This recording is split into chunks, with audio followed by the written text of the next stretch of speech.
여러분, 우리가 올해 경건에 이르기를 연습하자라고 하는 목표를 가지고 새해를 시작하고 있습니다.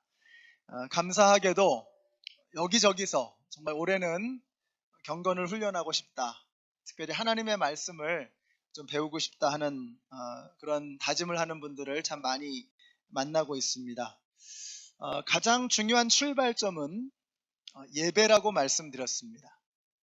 그리고 예배는 하나님을 아는 만큼 내가 하나님 앞에 예배할 수 있다라고 말씀을 드렸죠. 예배가 출발입니다.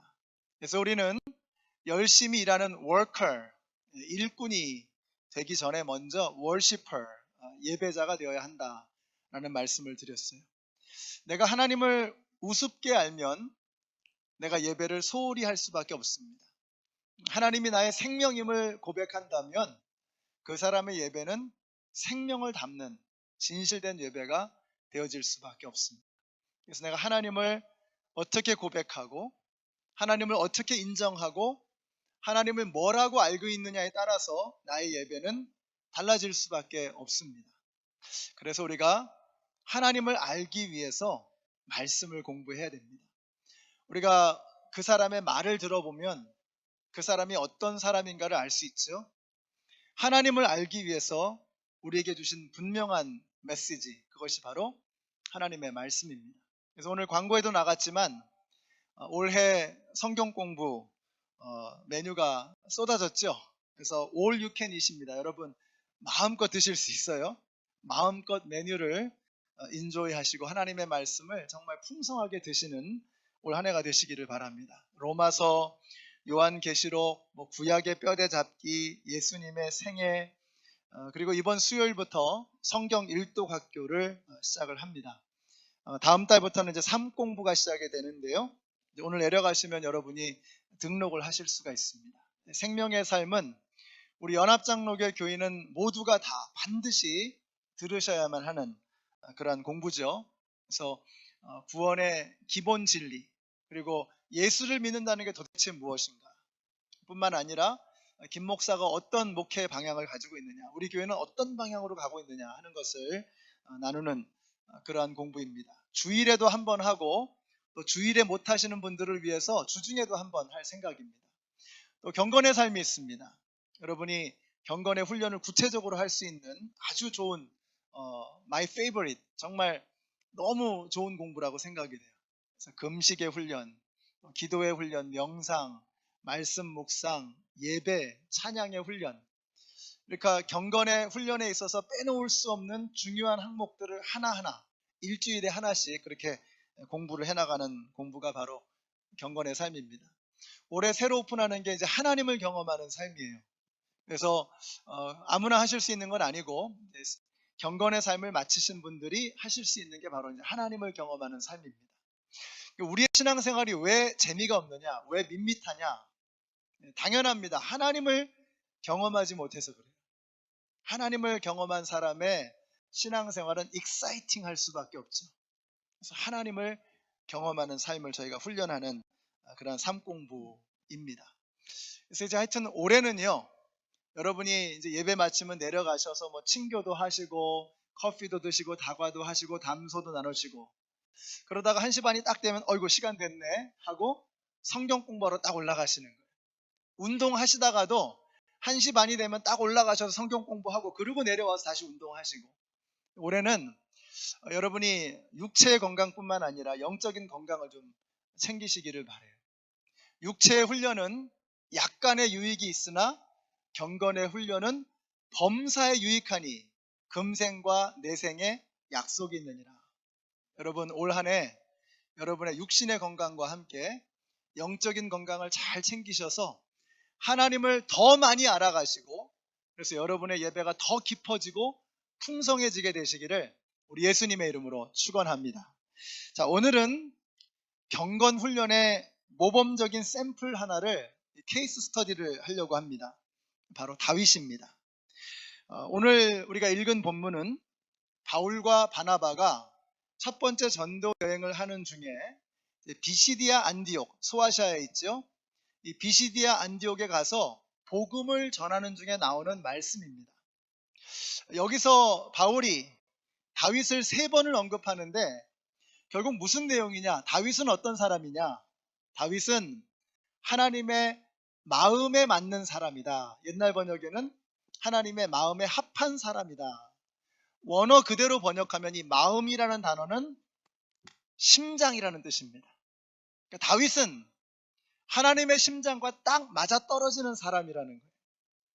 다윗이 어떤 사람이기에 이런 칭찬을 받았느냐? 여러분, 작년에 저희가 다윗을 한참을 공부했잖아요. 그 다윗을 보면 다윗은 사실은 그렇게 타고나면서부터 대단한 사람은 아니었습니다. 실수도 많았고 부끄러운 모습도 참 많았어요. 그는 간음을 했습니다. 그걸 덮기 위해서 거짓말을 했고 살인 교사까지 했습니다. 살인죄를 저지른 사람, 많은 실패와 우여곡절이 있었던 사람, 믿음 생활의 업앤다운이 그렇게도 심했던 그런 사람입니다. 근데 왜 하나님이 다윗을 그렇게 좋아하실까? 여러분, 다윗을 보면은요, 항상 그 중심이 하나님을 향해 있는 것을 볼 수가 있어요. 그래서 바깥으로 보면은 물결이 파도처럼 막 출렁출렁 거려도 가장 밑바닥에 그 중심에 보면 다윗의 마음은 항상 하나님을 향해 있다는 것을 알 수가 있어요. 그래서 늘 그는 하나님 앞에서 한결같습니다. 어렸을 때 목동 생활을 하면서 그는 하나님을 예배하고 하나님을 찬양하는 사람이었어요. 근데 다윗이 왕이 되었을 때, 나중에 중년이 되었는데도 여전히 그는 하나님을 향한 예배가 조금도 변질되지 않습니다.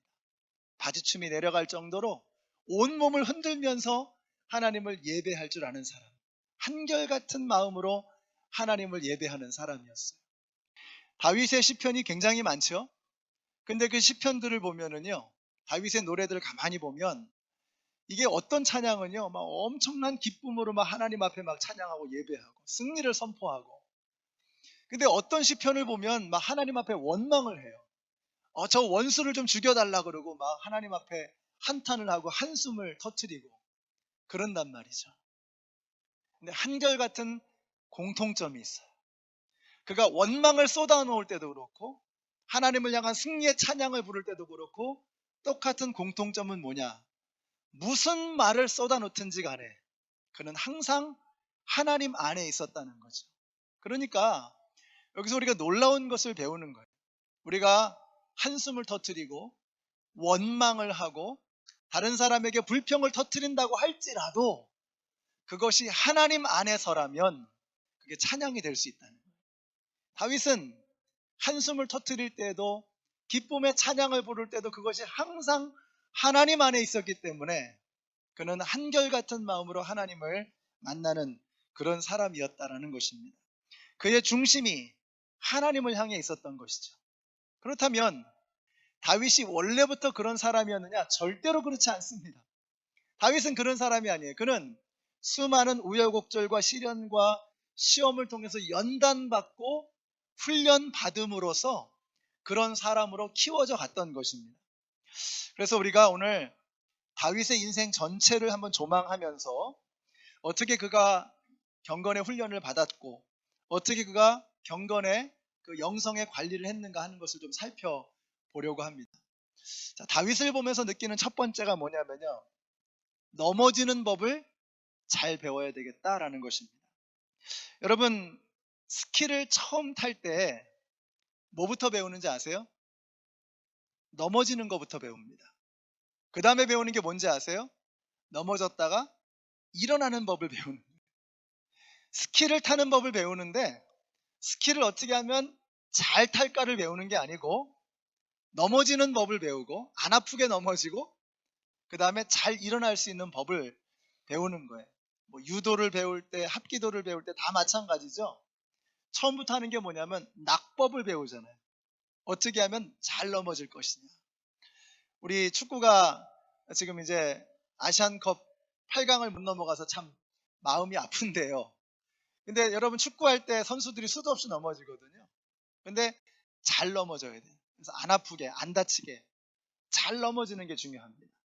다윗은 수도 없이 넘어진 사람이에요. 그는 수많은 상처를 경험한 사람이에요. 근데 다윗을 보니까 그 상처를 잘 처리하는 법을 배운 것 같아요. 넘어지고 쓰러지는데 잘 넘어지는 법을 배운 사람이라는 것을 알 수가 있습니다. 스키를 타다 보면 반드시 넘어지게 돼 있어요. 그래서 넘어지는 법을 배워야 되는 것입니다. 신앙생활 하다 보면 반드시 쓰러지고 넘어지게 되어 있어요. 그래서 우리가 신앙생활을 하다가 쓰러지는 법을 배우고 넘어지는 법을 배우고 넘어졌을 때 어떻게 하면 다시 일어설 것이냐 하는 그 방법을 깨우쳐야 되는 것입니다. 왜냐하면 우리는 신앙생활하면서 반드시 넘어질 것이기 때문에 그래요. 우리가 영적 전쟁에 대해서 잘못 오해하는 것이 있습니다. 나는 절대로 마귀에게 넘어지지 않을 거야. 마귀에게 당하지 않을 거야. 그러면 얼마나 좋겠어요. 근데 우리가 평생을 신앙생활 하다 보면 마귀에게 얼마나 많은 공격을 당하며 또 그러다가 넘어지기도 하고 쓰러지기도 하는 것입니다. 그때 중요한 게 뭐냐면 잘 넘어져야 하고 그 다음에 잘 일어서야 합니다. 그것을 다윗은 잘 훈련했죠. 그래서 그는 수도 없이 넘어졌지만 하나님 앞에 다시 일어나는 모습을 보여주었던 것입니다. 그래서 영상을 좀 하나 볼까요? 이게 손흥민이 나오는 영상인데요. 실패가 상처로 남았다면 지금의 나는 없었다.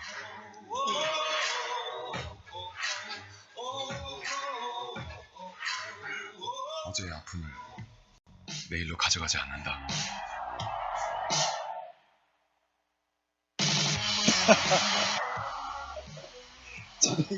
이게 도대체 무슨 광고인가? 안티프라민. 나중에 보니까 안티프라민 광고더라고요. 실패하지만 또 넘어지지만 다시 일어서는 법을 배우는, 김 목사가 축구를 좋아하니까 별걸 설교 시간에 다 보여주는구나 하시는데, 우리가 넘어집니다. 쓰러집니다. 그런데 잘 넘어지는 것이 중요하고 넘어져서 다시 일어서는 것이 중요한 것입니다. 다윗의 인생을 보면요, 평탄치가 않았어요. 상처도 참 많았습니다. 다윗이 처음에 성경에 소개되면서 나오는 장면부터 상처예요. 사울이 나라를 엉망으로 만들어 버렸죠. 그래서 하나님께서 사무엘에게 명하셔서 이제 새로운 왕을 세우시겠다는 거예요. 그래서 이제 이새를 찾아가서 7명의 아들을 쫙 보는데 인물들이 대단한 거예요. 야, 이 중에 왕이 있겠다 싶은데 하나님께서 뭐라 그러세요? 나는 외모를 보지 않고 중심을 본다. 이 사무엘이 아니 여기 말고 다른 아들은 없냐 그랬더니 하나 있기는 있는데 걔는 신경 쓰지 마세요.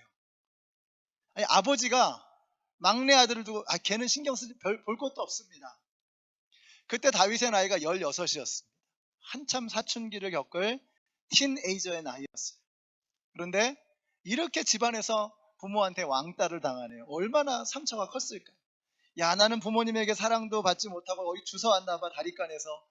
이러면서 절망하고 낙심하고 그러고 쓰러져 넘어져 울지 않았어요. 바로 그때 다윗은 들판에서 양떼를 키우면서 그러면서 목동 일을 하면서 왕이 되기 위해서 필요한 모든 과정들을 그때 다 훈련하는 거죠. 수금 타는 법을 배우고 말이죠. 하나님을 찬양하고 예배하고 곰과 사자로부터 양들을 보호하는, 물맷돌을 던져서 곰과 사자를 때려 눕히는 그런 훈련을 바로 그때 하는 거죠. 다윗은 많은 상처가 있었습니다. 그런데 그 상처에 쓰러져서 넘어져서 울부짖지 않고 거기서 끝나지 않고 그 상처를 잘 처리하는 법을 배웠던 거죠. 그가 왕이 되기 전에도 많은 상처를 입었습니다. 자신이 목숨 걸고 충성스럽게 섬겼던 사울 왕이 그에게 창을 던져요. 죽이겠다. 끝까지 달려와서 그를 죽이겠다고 하는 거예요. 왕이 되어서도 그는 많은 상처를 입습니다. 바로 자기 몸으로 낳은 자식 압살롬이, 자기 자식이 아버지를 죽이겠다고 배신하고 달려드는 거예요. 여러분, 그것이 다윗이었습니다. 얼마나 많은 상처가 되었을까. 그런데 이건 사람으로 받는 상처잖아요. 다윗은요, 하나님에게도 상처를 받았어요. 다윗이 이제 모든 것이 다 이제 잘 되니까 하나님 앞에 어느 날 죄송스러운 마음이 들었어요. 나는 왕궁에서 이렇게 편안하게 지내고 있는데 하나님은 저 장막에 지내고 계시니 제가 너무 불편합니다. 제가 하나님을 위해서 성전을 지어드리겠습니다. 그때 하나님께서 어떻게 반응하셨죠? 하나님께서 이렇게 반응하십니다. 역대상 22장 8절의 말씀 같이 읽습니다. 시작. 그러나 주님께서 나에게 말씀하셨다. 너는 많은 피를 흘려가며 큰 전쟁을 치렀으니 나의 이름을 위하여 성전을 건축할 수 없다. 너는 내 앞에서 많은 피를 땅에 흘렸기 때문이다. 두 번씩이나 같은 말씀을 하시는 거예요. 무슨 말이죠? 너는 손이 더러워서 안 돼. 너의 그 피 묻은 더러운 손으로는 성전을 지을 수 없어. 하나님으로부터 받는 이 rejection feeling, 거절감, 얼마나 아팠을까요? 아니 다윗이 뭐 정쟁을 하겠다 그런 게 아니라 하나님이 하라고 해서 한 거고 나라를 지키기 위해서 어쩔 수 없이 한 전쟁이었잖아요. 근데 하나님 뭐라 그러세요? 하나님을 위해서 성전을 지어드리겠다고 하니까 너는 피가 많이 묻어서 안 돼. 얼마나 마음에 상처가 되었을까? 근데 다윗이 어떻게 반응하는지 보세요. 자, 7장 18절에 다윗이 이렇게 말합니다. 하나님, 제가 누구이기에 저를 왕의 자리에 오르게 하시고 저를 축복하십니까? 하나님 앞에 감사의 기도를 드리는 거예요. 하나님 앞에 자신의 소원을 말했고 하나님이 그걸 딱 이런지하에 거절하셨는데 다윗은 하나님 감사합니다. 다윗이 어떻게 그렇게 할 수 있었을까? 바로 이 감사의 기도 바로 직전에 다윗이 하나님께서 다윗에게 주시는 말씀이 있었어요. 너는 내 성전을 지을 수 없지만 너의 자손 가운데서 나의 성전을 지을 거야. 너의 자손 대대로 내가 그 왕좌를 지켜줄 것이며 그 나라가 점점 더 튼튼해질 거야 라고 하면서 더 큰 축복을 주신 거예요. 바로 이 다윗에게 주셨던 하나님의 약속, 그것이 다윗의 실망감, 다윗의 상처를 극복하고 일어설 수 있는 비결이었던 것입니다. 사랑하는 성도 여러분, 우리가 믿음 생활하다가 우리가 기도했는데 하나님이 안 들어주실 때 여러분 얼마나 마음이 아프십니까? 제 동생이 제가 미국에 처음 왔을 때 저보다 믿음 생활을 훨씬 잘했던 동생이었는데 저보다 4년 먼저 이민 온 동생이 책상에 끄적여 놓은 게 있어요. There is no God in this world. 이 세상에 하나님은 없다. 깜짝 놀랐어요. 왜 그런 마음을 갖게 됐는가? 하나님을 왜 그렇게 섭섭하게 생각하게 되었는가? 영주권을 달라고 그렇게 기도를 했는데 그래야 대학을 갈 수 있는데 영주권이 안 된 거예요. 그렇게 기도했는데 하나님이 안 들어주신 것에 대해서 너무나 섭섭한 마음, 너무나 그 마음이 다쳐가지고 믿음을 잃어버리는 그런 지경까지 가게 됐습니다. 지금은 이제 선교사가 돼서 하나님의 일을 하고 있는데 얼마나 그 어려운 시기를 지났는지 몰라요. 우리가 하나님 앞에 기도했는데 그 기도를 거절하시는 그 하나님의 마음. 근데 여러분 놀라운 것은요, 하나님께서 뭔가를 거절하실 때는요 그거보다 더 필요하고 더 좋은 것을 예비해 놓고 계신 거예요. 성전을 지어드리는 이 축복을 하나님이 거절하신 후에 그의 자자손손을 축복하시는, 다윗의 모든 후손들을 축복하시는 그 놀라운 더 큰 축복을 다윗에게 주셨던 것입니다. 그런데 우리는 이제 이런 생각을 할 수가 있죠. 다윗은 이런 약속을 받았으니까, 그러니까 그렇게 감사의 기도를 드릴 수 있지만 우리는 그런 하나님의 약속을 받지 못하지 않았습니까? 근데 다윗에게도요 이런 약속을 주신 것은 딱 한 번입니다. 나머지는 그런 약속이 없어요. 그러면 다윗이 그 많은 시련과 어려움을 어떻게 이겨냈느냐? 하나님의 성품에 대한 확신입니다. 하나님은 선하시다. 하나님은 나를 사랑하신다. 라고 하는 이 확신 때문에 그런 모든 어려움들을 이겨낼 수 있었던 거예요. 그의 고백을 보면 알아요. 하나님께서 나를 사자와 곰의 발톱에서 건져내셨은즉, 나를 이 블레셋 사람의 손에서도, 골리앗이죠, 이 블레셋 사람의 손에서도 건져내시리이다. 지금까지 나를 지켜주신 이 하나님께서 지금부터도 나를 지켜주실 것이라고 하는 마음의 확신이 그에게 있었던 것입니다. 다윗은 하나님이 어떤 분이신가, 하나님의 성품에 대한 확신이 있었던 거예요. 사랑하는 성도 여러분, 하나님은 우리를 사랑하시는 것을 믿으십니까? 우리 하나님은 선하신 하나님이신 것을 믿으세요? 증거가 어디 있어요? 여러분, 그 증거가 어디 있어요? 여기 있잖아요. 예수님의 십자가. 하나님이 우리를 얼마나 사랑하시면 우리를 위해서 아들을 내어주시냐 말이에요. 그 증거가 또 어디 있어요? 여기 계시는 여러분들이시잖아요. 여러분. 하나님께서 여러분을 여기까지 인도해 주신 거예요. 그동안 죽을 고비가 얼마나 많았습니까? 내가 알지도 못하는 수많은 죽을 고비를 우리가 넘겼어요. 그 수많은 인생의 위기들을 다 넘기고, 믿음 다 까먹을 수 있는 그런 위기의 상황들을 다 넘기고, 여기 지금 하나님을 예배하는 이 자리에 나와 있다는 이 사실, 여러분, 이것이 여러분이 여기에 앉아서 오늘 이 말씀을 듣고 이 예배를 함께 드리고 있다는 이 사실이 하나님께서 지금까지 나를 지켜주신 증거인 것을 믿으시기 바랍니다. 여기까지 지켜주신 에베네셀의 하나님이 여기에서부터도 우리를 지켜주실 것을 믿으시기 바랍니다.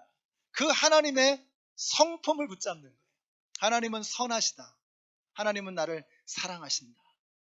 이 하나님의 성품을 붙들고, 하나님의 약속을 붙들고 하나님을 향한 사랑을 잃지 말고, 여러분, 쓰러지셨어도, 넘어지셨어도 그 상처에 몸부림치며 거기서 끝장내지 마시고, 하나님의 성품, 하나님의 약속, 십자가를 붙들고 다시 일어서시는 저와 여러분이 되시기를 예수님의 이름으로 축원합니다. 하나님께서 때로는요, 우리가 바라는 거 다 안 주세요. 여러분, 그때 하나님의 성품을 붙드셔야 돼요. 여러분이 기도 제목으로, 하나님, 제가 올해 대박 나게 해주세요. 우리 사업. 올해 돈 많이 벌게 해주세요. 최고의 대학에 가게 해주세요. 나럴이 당첨되게 해주세요. 되면 얼마나 좋겠어요. 근데 하나님께서 그거 안 주세요. 왜 그럴까요? 하나님이 그거보다 더 좋은 것을 우리에게 예비하고 계신 거예요. 그게 우리에게 그다지 도움이 안 된다고 믿으실 때 하나님은 과감하게 그것을 다 지워버리세요. 우리의 가정이 파탄 날까봐, 나럴이 당첨돼가지고 가정 파탄 날까봐, 돈 많이 벌어가지고 하나님으로부터 멀어질까봐, 하나님께서 여러분 사랑하셔서 여러분에게 그렇게 하신 것입니다. 이걸 믿으셔야 돼요. 하나님은 나에게 가장 좋은 것을 주신다. 하나님은 나에게 항상 최고의 것을 주신다. 라는 것을, 이 하나님의 성품에 대한 확신이 있어야 되는 것입니다. 하나님에 대한 이 성품, 약속을 붙들고 일어서실 수 있는 저와 여러분이 되시기를 예수님의 이름으로 축원합니다. 두 번째로 다윗을 보면서 느끼는 것은요, 더러운 것은 하여튼 몸에서 빨리 배설해야 되겠다라는 겁니다. 다윗은 회개와 용서의 사람이었습니다. 다윗은 하나님께서 죄를 깨닫게 하시면 회개하는 것을 지체하지 않았어요. 나단 선지자가 와서 다윗의 잘못을 딱 지적했을 때 다윗은 조금도 지체하지 않고 바로 무릎 꿇고 하나님 앞에 회개 기도를 올립니다. 하나님, 제가 잘못했습니다. 핑계하지 않았어요. 제가 죽을 죄를 졌습니다. 하나님 살려주세요. 그는 하나님 앞에 죄가 있는 것을 깨닫게 하셨을 때 하나님 앞에 바로 회개하고 용서를 구하는, 회개하면서 하나님의 용서를 구하는 그런 사람이었어요. 여러분, 죄라고 하는 것은요, 하나님과 우리 사이를 갈라놓는 것입니다. 여러분, 생명은 하나님으로부터 오는 것을 믿으십니까? 우리가 하나님과 단절되었을 때 우리는 죽는 거예요. 능력은 하나님으로부터 오는 걸 믿으세요? 하나님과 단절될 때 우리는 능력 없는 삶을 사는 거예요. 기쁨은 하나님으로부터 오는 것을 믿으세요? 하나님과 단절될 때 우리는 기쁨이 없는, 정말 플랫한, 재미없는 삶을 살아갈 수밖에 없어요. 근데 무엇이 우리를 하나님과 우리 사이를 갈라놓느냐? 죄가 그렇습니다. 죄가 우리를 하나님과 우리 사이를 갈라버리는 거예요. 그러니까 죄가, 이 더러운 것이 우리의 몸에 끼어 있으면 하나님과 우리는 단절되게 되고, 하나님의 생명, 하나님의 능력, 하나님이 주시는 축복을 하나도 누릴 수 없는 정말 재미없는 인생이, 저주받은 인생이 되는 거예요.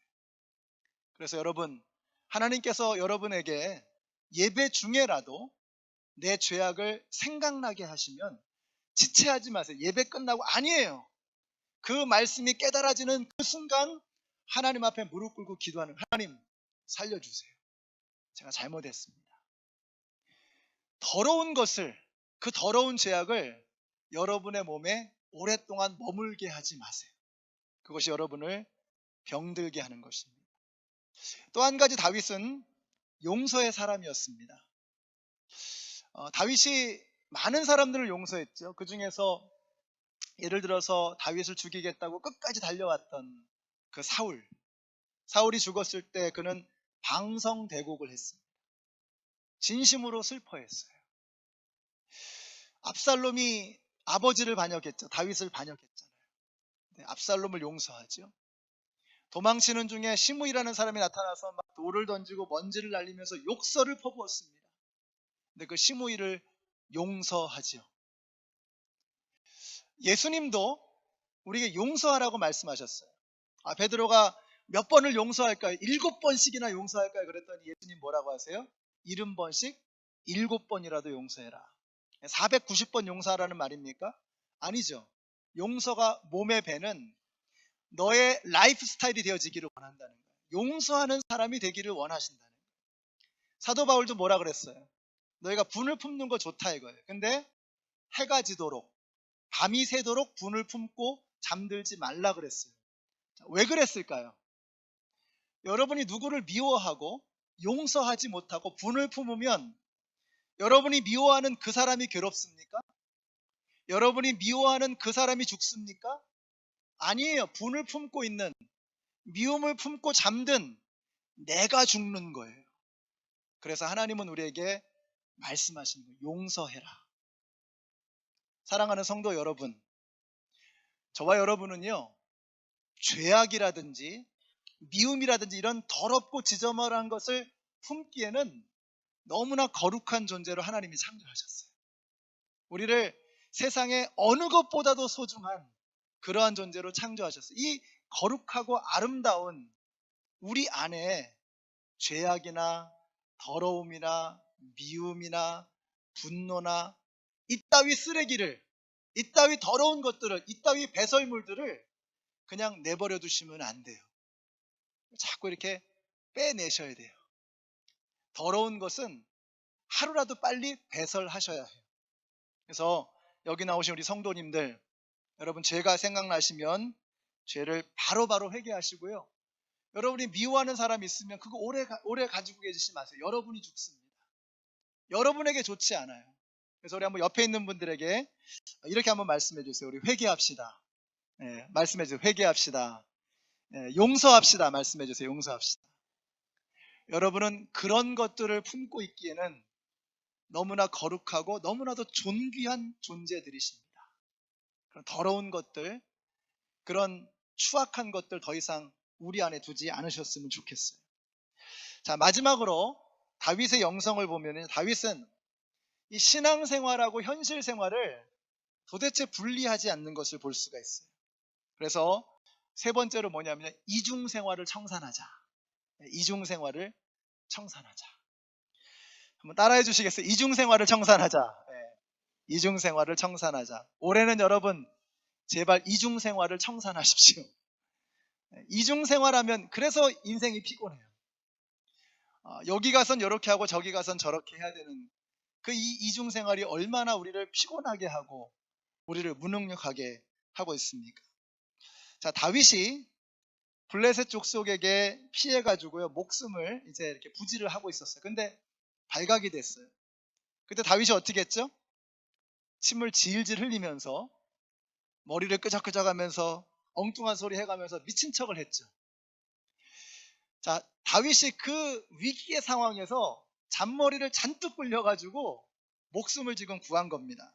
그런데 이 다윗이 그때 심경을 노래한 그 시편에 보면은요, 시편 56편인데 한번 찾아보시겠어요? 시편 56편. 역사서에 보면은, 역사가의 눈으로 보면 다윗이 잔머리를 굴려서 침을 질질 흘리면서 목숨을 구걸한 겁니다. 근데 다윗이 스스로 자신의 심경을 토로하고 있는 그 시편에 보면 엉뚱한 얘기를 하고 있어요. 시편 56편 13절. 자, 시편 56편에 보면은 파란색으로 맨 위에 뭐라고 써 있죠? 다윗이 블레셋에게 잡혔을 때 쓴 시라는 겁니다. 바로 요 상황이에요. 침을 질질 흘리고 미친 척을 했던 바로 요 상황. 근데 이 시편의 노래에서 마지막 끝에 뭐라고 얘기해요? 13절 같이 읽습니다. 시작. 주님께서 내 생명을 죽음에서 건져 주시고 내가 생명의 빛을 받으면서 하나님 앞에서 거닐 수 있게 내 발을 지켜 주셨기 때문입니다. 하여튼 다윗은 전부 이런 식이에요. 뭐냐면 자기가 해놓고 하나님이 했다는 거예요. 하나님이 했다는 거예요. 아니 자기가 잔머리 잔뜩 굴려가지고 비굴하게 말이죠. 창피하게. 아니 앞으로 왕이 될 사람이 이게 뭡니까 여러분. 미친 척하면서 침 질질 흘리면서. 그래놓고 나서 뭐라는 거예요? 아, 하나님이 나를 건져주셨습니다. 하나님이 나를 구해주셨습니다. 왜 그럴까요? 왜? 다윗이 왜 이럴까요? 혹자는 이게 이 시편이 다윗이 쓴 게 아닐 거라는 거예요. 왜냐하면 역사서에 나오는 역사가의 눈으로 본 다윗의 모습하고 너무 다르잖아요. 이건 딴 사람이 썼을 거다. 근데 그건 다윗을 몰라서 하는 소리입니다. 다윗은 현실과 영성이 항상 일치했던 사람인 거예요. 자기가 잔머리를 잔뜩 굴리고 노력을 하고 뭘 하고 해도 그게 하나님이 주신 것이라고 고백할 수 있는 사람이었다는 거죠. 반면에 우리는 어떻습니까? 우리는 어떻게 신앙생활하죠? 아침에 일찍 일어나서 큐티하고 새벽 기도하고 이렇게 말씀 읽고 그리고 이제 하루를 시작하는데 직장 생활 해가지고는 어떻게 해요? 직장 가가지고는 막 싸우고 다투고 그냥 막 뭐 세상 사람하고 전혀 구별됨 없이 그러고 살다가 집에 또 와서 이제 목욕 재개하고 다시 말씀을 탁 대하고 주님 하루를 살게 해주셔서 감사합니다. 우리는 이 모드가 너무 잘 바뀌는 거예요. 하나님 앞에 있을 때 영성의 모드와 세상을 살아가는 현실의 모드가 너무 자연스럽게 쉽게 잘 바뀌어 버리는 거죠. 하나님 앞에서 따로 세상 사람들 앞에서 따로 이게 너무 자연스럽게 계속 바뀌는 거예요. 다윗은 그러지 않았어요. 그는 어느 곳에서나 포람되어 하나님 앞에서 그러니까 전쟁터에서도 어떤 상황 속에서도 그는 하나님 앞에 살아가는 것처럼 살아가려고 몸부림쳤던 사람이라는 거죠. 그래서 그는 영적인 생활과 현실 생활이 분리되지 않았어요. 물론 그도 많은 실패를 하고 실수를 저질렀습니다. 그러나 하나님 앞에 다시 돌아가죠. 하나님 앞에 회개하면서 다시 돌아가는 거예요.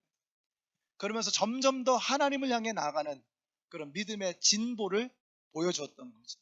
제가 여러 차례 소개한 적이 있는 하나님의 임재 연습, 브라더 로렌스라고 하는 사람이 쓴 하나님의 임재 연습, The Practice of Presence of God이라고 하는 책이 있습니다. 하나님과 함께하는 그 임재를 연습하는 거예요.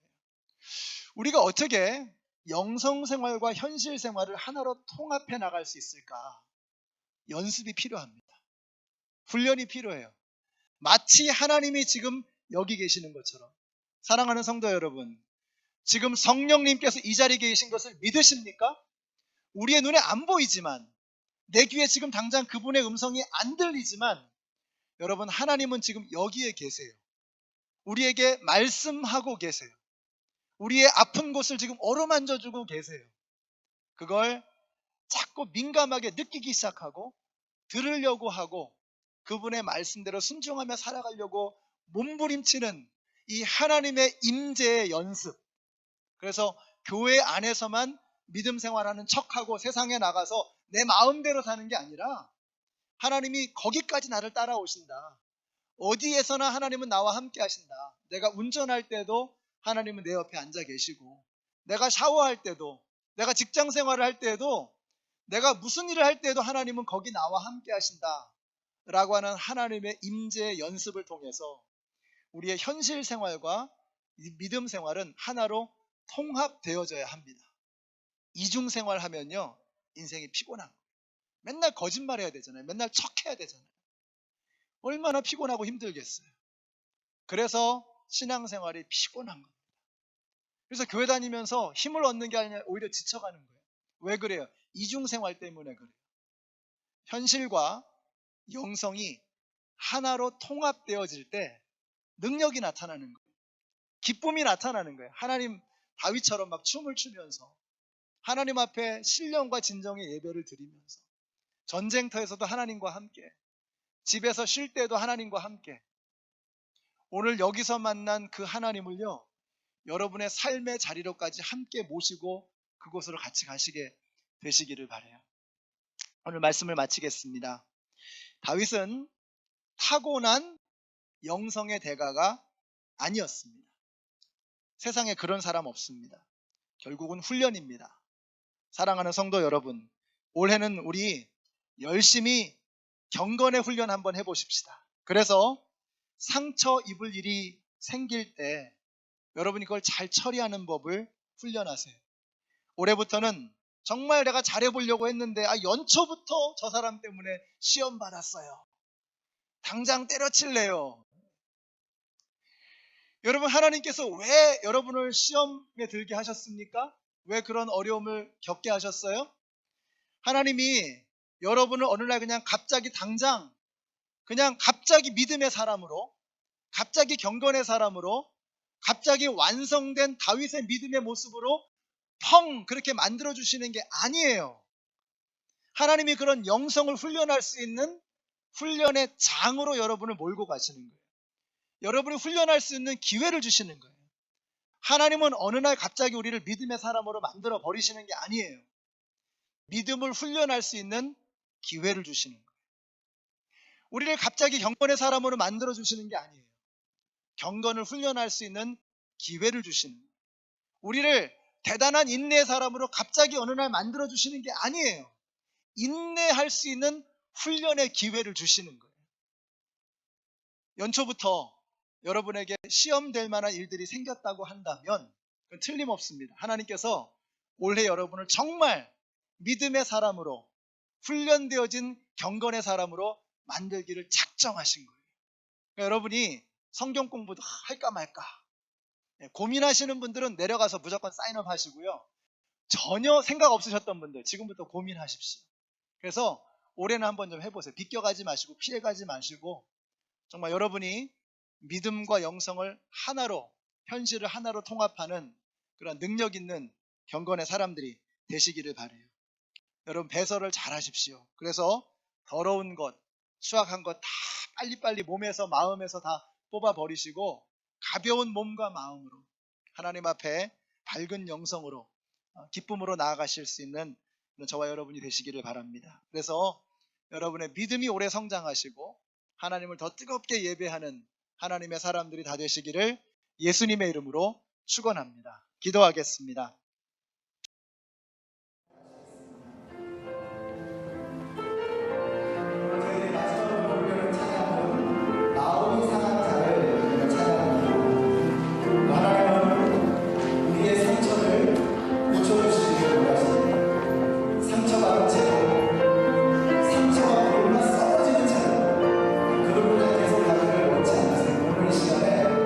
우리의 마음을 만져주시고 상처를 고쳐서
주셨습니다.